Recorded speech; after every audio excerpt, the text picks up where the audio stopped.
Welcome to a quick demonstration of Paris, La Cité de la Lumière, being played on the website Yucata.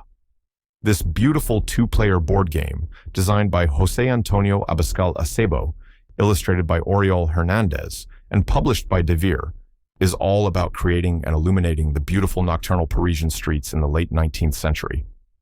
The game unfolds over two distinct phases. In the first phase, you and your opponent will be cleverly arranging street tiles over the main playing area and claiming unique, tetromino-like buildings.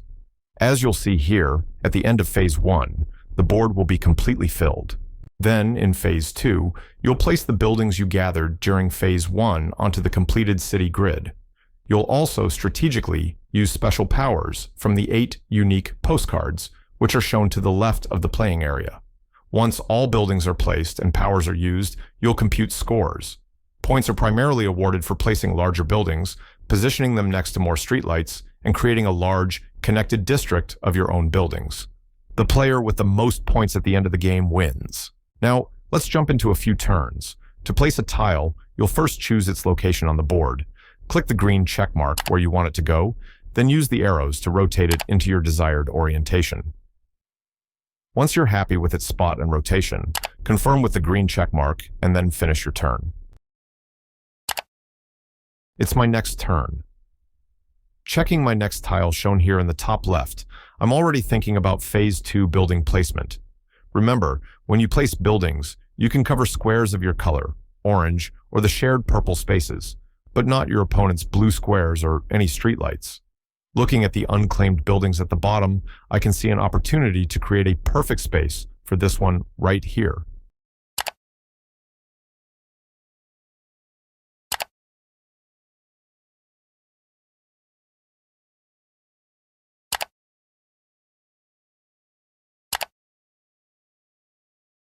That looks good, so I'll finalize this turn.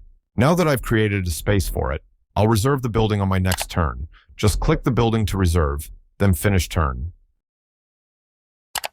I've now fast-forwarded to Phase 2. It's time to place that building we set up earlier. To do this, click on the building to select it. As you hover over the board, you'll see its outline. Right-click to rotate it, and then left-click to place it, once you've found the perfect spot. Here, I've managed to connect this 5-square building to 4 adjacent streetlights. That means this single placement just earned us 5 times 4, or 20 points. You'll see that updated score immediately reflected right here. Now for another crucial element of the game, the postcards. You'll see 8 of them displayed prominently along the left side of the window.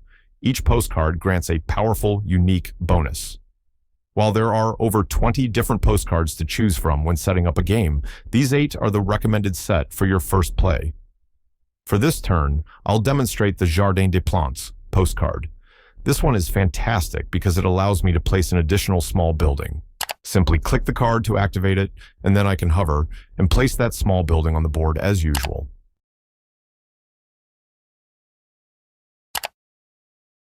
Alright, we've jumped ahead to the very end of the game.